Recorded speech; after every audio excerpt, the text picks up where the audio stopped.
Let's get straight to our panel tonight. Sky News contributor Joe Hildebrand's with us and Amanda Rose from Small Business Women Australia. Joe, I want to get on to the Australian Open in a moment, but before I get there, you're a great student of the absurd. Try and explain this for me.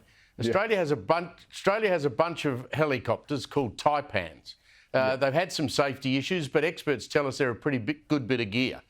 Ukraine's fighting a war against the Russians and don't have enough military hardware. And some peanut in defence says, no, what we need to do is take these things apart and bury them in the desert.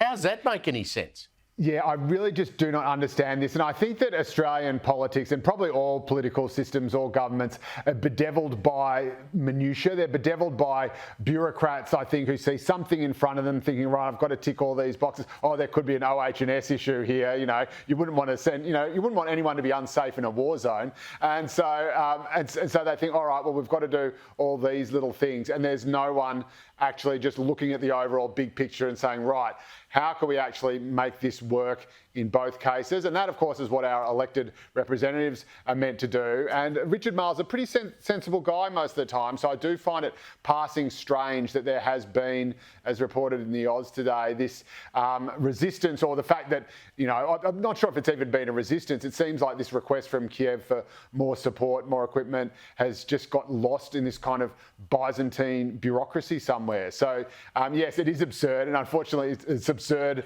and as a result, potentially more people are dying than should in eastern Ukraine.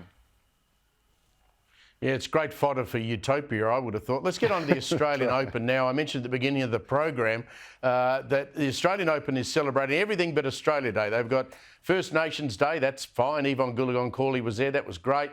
They have Pride Day, they've got All Abilities Day, all that stuff's fine.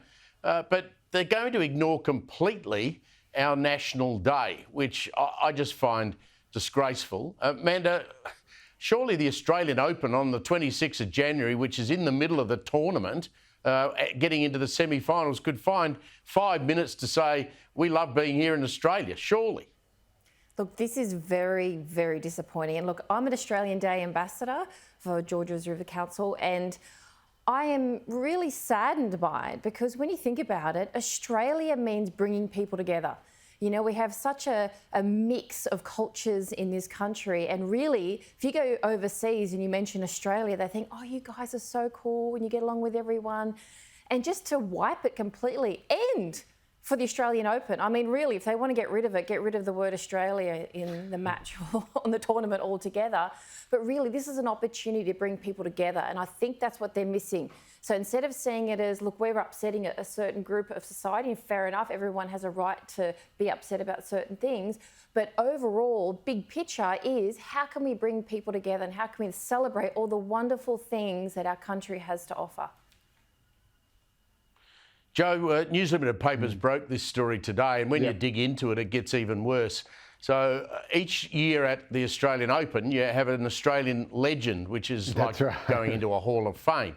But what they do down in Melbourne, they have bronze busts of former famous tennis players. This year it's going to be Leighton Hewitt, who couldn't get a more Australian than Leighton Hewitt. He's as Aussie as Vegemite. The thing and throwing his hat around. Exactly right. So what have they done? They've changed the date of that event from Australia Day, when it used to be, to the 24th, 2 days earlier. I mean, this is just crazy wokeness gone absolutely mad.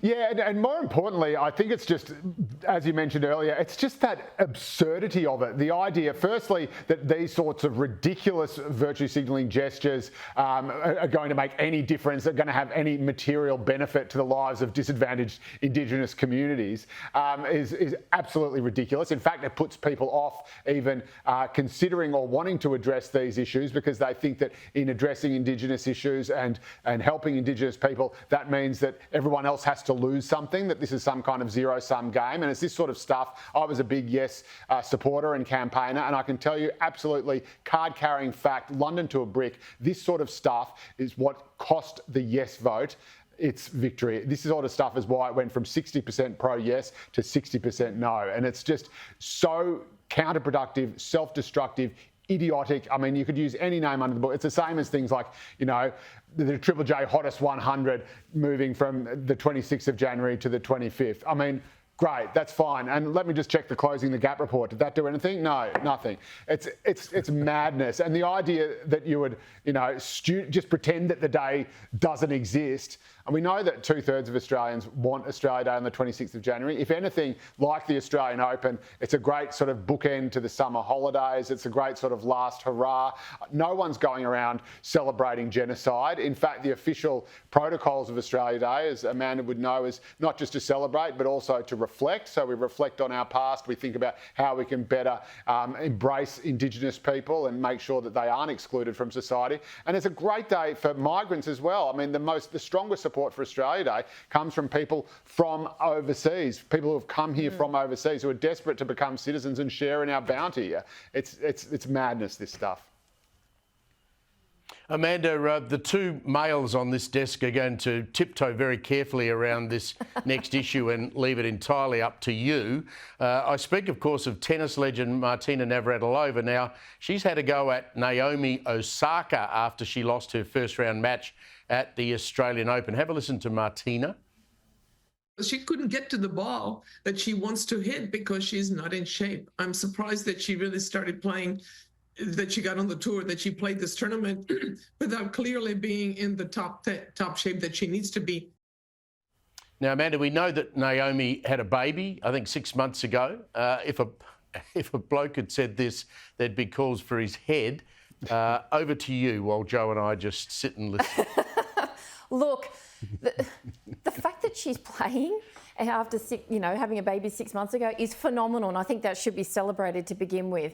Now, the issue I find wasn't that she was talking about fitness, because a lot of people talk about fitness of male and female. It was that she actually compared her to another lady who had a baby 6 months prior, saying, well, she was able to do it and you're not. So the second you start comparing people, then we get into really murky waters, because really she was saying fitness is fitness, male, female, that way it's fair, but then to point that out is quite insulting.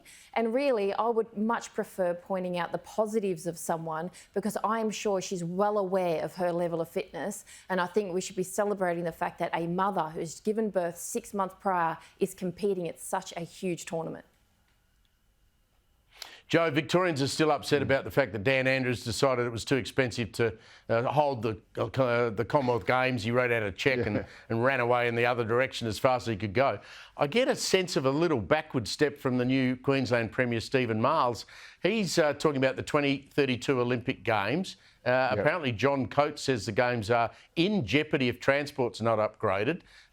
Look, Miles is even casting a shadow on the reworking of the Gabba, which is going to cost about $2.7 billion. You get a sense that the Queensland government might be getting a bit nervous?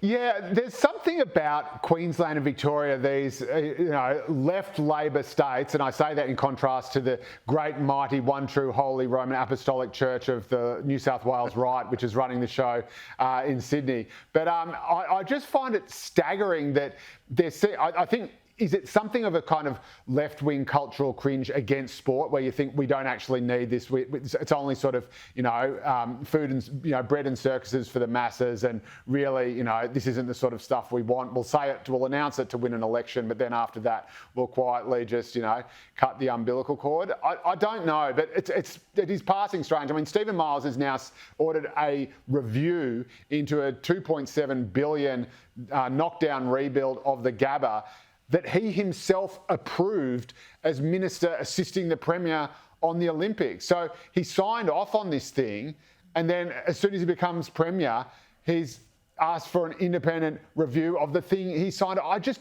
don't understand this is yes minister. This is almost Monty Python. I just don't understand it. And again, I think it is the sort of thing where I think, maybe the left of the Labor Party, as opposed to the true centre and the right, but, as with the left generally, seem to just think that sport is a mindless indulgence of the great unwashed, and they ignore the huge amount of excitement and pride that it brings people. Amanda, small business in Queensland would be looking at this with great interest. I mean, a lot of people are probably already getting set to develop businesses leading up to 2032. That's right, and they actually go through an entire tender procurement process to put their name forward, and it's quite an investment for a small business to do so. And what's interesting is that, you know, this particular development he didn't want to happen was $2.7 billion.